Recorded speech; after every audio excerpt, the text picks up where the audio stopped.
तकरीबन 229 बीमारियां जो है मोटापे के साथ जुड़ी हुई हैं। बाल गिरना शुरू हो जाते हैं और इसके साथ साथ माहवारी के मसाइल शुरू हो जाते हैं।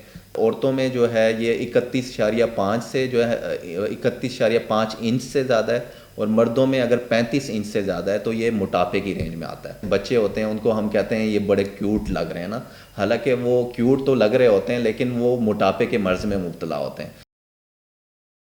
अस्सलाम वालेकुम नाजरीन, हेल्थ सीन के प्रोग्राम सेहत की बात सीन के साथ मैं हूं आपकी होस्ट डॉक्टर समीरा जैदी।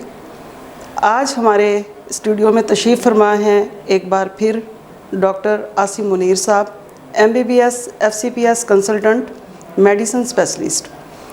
आज किसी ख़ास टॉपिक को डिस्कस करने जा रहे हैं। जी डॉक्टर साहब, आज आप किस बीमारी से मुतालिक हमें बताएंगे?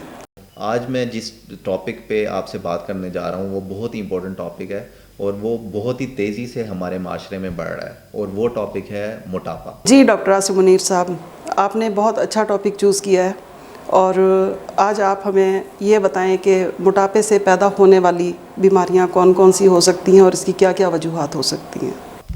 जो मोटापा है उसको बीमारियों की जड़ कहा जाता है, और एक अंदाजे के मुताबिक मोटापे के साथ तकरीबन 229 बीमारियां जुड़ी हुई हैं।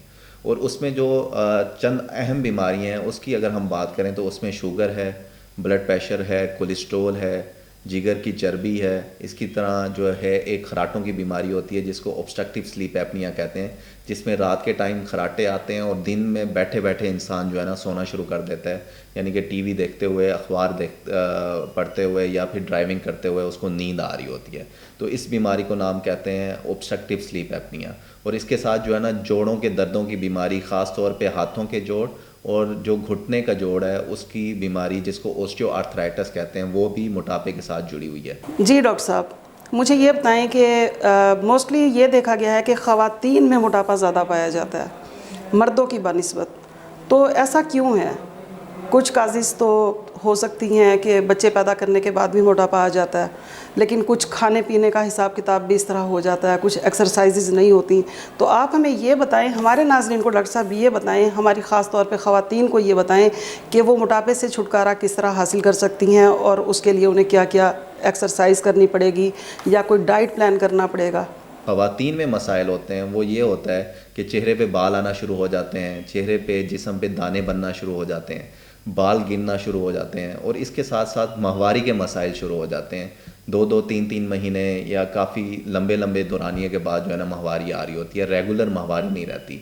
और इसकी वजह से जो मसला होता है ख़ास तौर पे शादी के बाद जो है हमल होने में जो है ना दुश्वारी हो रही होती है। तो इनफर्टिलिटी भी जो है मोटापे के साथ जुड़ी हुई है। तो एक अंदाजे के मुताबिक तकरीबन 229 बीमारियां जो है मोटापे के साथ जुड़ी हुई हैं। और एक रिसर्च में ये भी देखा गया है कि तकरीबन 13 किस्म के कैंसर, जिसमें ब्रेस्ट कैंसर है, मर्दों में जो पेशाब के गदूद का कैंसर है, प्रोस्टेटिक कैंसर कहते हैं, या बच्चेदानी का कैंसर है, या आंत का कैंसर है, गुर्दे का कैंसर है, तो तकरीबन 13 किस्म के कैंसर का रिस्क बढ़ जाता है। और अगर मोटापे के हवाले से पाकिस्तान में मोटापे की बात की जाए तो तकरीबन हर चौथा या पाँचवा पाकिस्तानी जो है वो मोटापे के मर्ज़ में मुब्तला है। तकरीबन 48 मिलियन पाकिस्तानी जो है या उनका वज़न ज़्यादा है या मोटापा है उनको, और इसका तशख़ीस रेट जो है वो बहुत कम है। तकरीबन 0.3% लोगों को तशख़ीस होती है और 0.16% लोग जो है ना सिर्फ इसका मोटापे का इलाज करवा रहे होते हैं। हम क्या करते हैं, हम जो है मोटापे के साथ जो जुड़ी हुई बीमारियां हैं उसका तो इलाज करवा रहे होते हैं, लेकिन जो असल उसकी जड़ है उसको हम ट्रीट नहीं कर रहे होते। अगर हम मोटापे को ट्रीट करें तो हम अपनी ब्लड प्रेशर, कोलेस्ट्रॉल, जिगर की चर्बी और ये सारी बीमारियों से जो है ना वो अपने आप को बचा सकते हैं। और ख़वातीन जो है वो मोटापे को कम करके, अपने वज़न को कम करके, जो चेहरे पे बाल आ रहे हैं, जो दाने बढ़ रहे हैं चेहरे पे या जिस्म पे, या माहवारी के मसाइल हो रहे हैं, या हमल करने में जो है ना मसला हो रहा है, तो उसको भी जो है ना वो मोटापे को कम करके इसको ट्रीट कर सकते हैं। जी डॉक्टर साहब, ये आपने बहुत अच्छी बात की है। और एक और सवाल जो मैं आपसे करना चाहूँगी वो ये है कि एक मोटापा होता है और एक वज़नी बंदा होता है। यानी कि हैवी वेट बंदा और एक मोटापा, इन दोनों की कैलकुलेशंस कैसे करेंगे, इनको हम मेजर कैसे करेंगे, कैसे पता चलेगा कि ये बंदा मोटापे का शिकार है या ये ओवरवेट है, या ओवरवेट होना या मोटापा होना दोनों एक ही चीज़ है? ज़रा इसके बारे में आप हमारे नाज़रीन को बताएंगे। तो सबसे पहले तशख़ीस कैसे करनी है मोटापे की?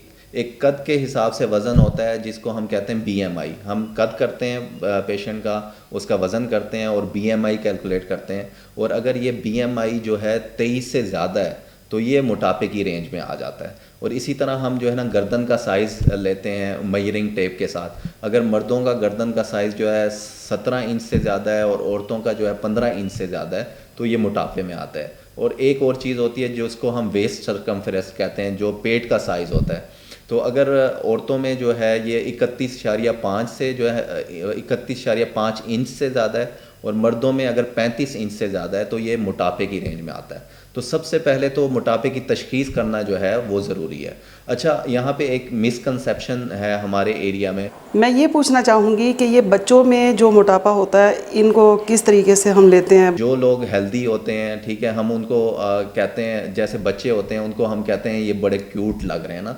हालांकि वो क्यूट तो लग रहे होते हैं लेकिन वो मोटापे के मर्ज़ में मुब्तला होते हैं। इसी तरह बड़ों में जो है वो कोई अगर किसी का वज़न ज़्यादा है तो हम कहते हैं कि भाई ये खाते पीते घराने से है।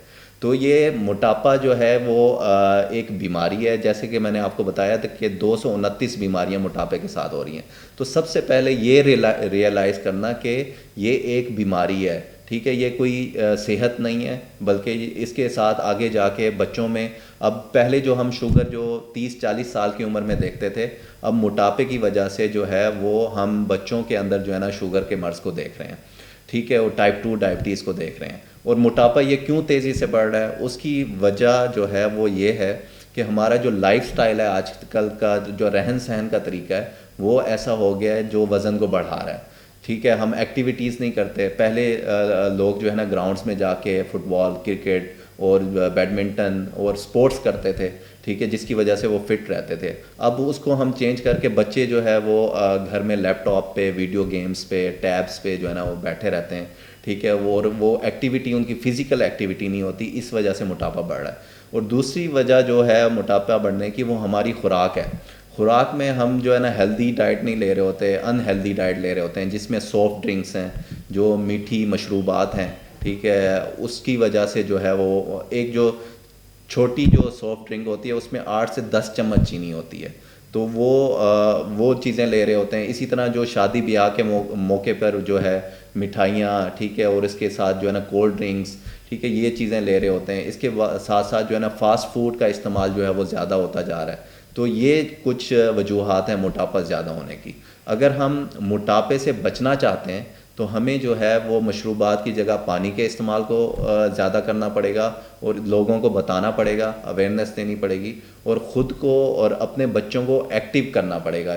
उनको जिम जो है ना वो हम ज्वाइन करवा सकते हैं, फ़िज़िकल एक्टिविटीज़ में जो है ना इन्वॉल्व कर सकते हैं, ताकि हम मोटापे को भी शिकस्त दें, और मोटापे के साथ जो जुड़ी हुई तकरीबन 229 बीमारियाँ हैं उनसे भी अपने आप को और अपने बच्चों को और अपनी नस्ल को और अपने पाकिस्तान को जो है बचा सकें। Thank you.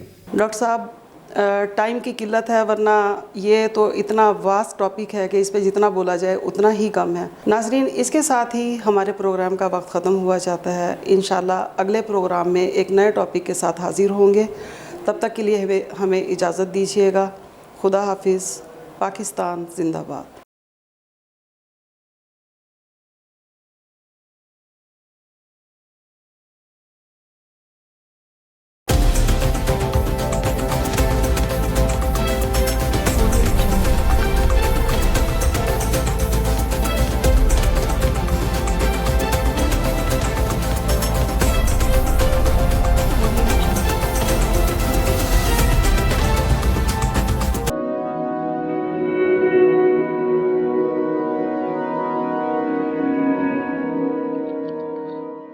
रिज़्क अल्लाह के हाथ में है, और कभी-कभी रज़ाक़ रिज़्क की तक़सीम का एहसास उन लोगों को भी अता फ़रमा देता है कि जो हालात की कड़ी धूप में शजरे सायादार होते हैं।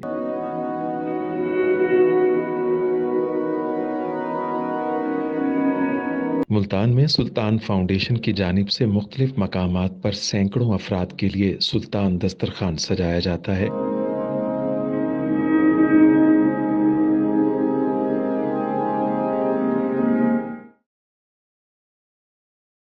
हर इंसान सुल्तान दस्तरखान का मेहमान बनता है। बिलाशुबा सुल्तान फाउंडेशन इंसानियत का काबिल फ़ख्र सरमाया है, और भले ही ऐसे इदारे हों या अफराद, वो गुर्बत व इफलास के सुलगते सहरा में एहसास की छतरियाँ बनते हैं।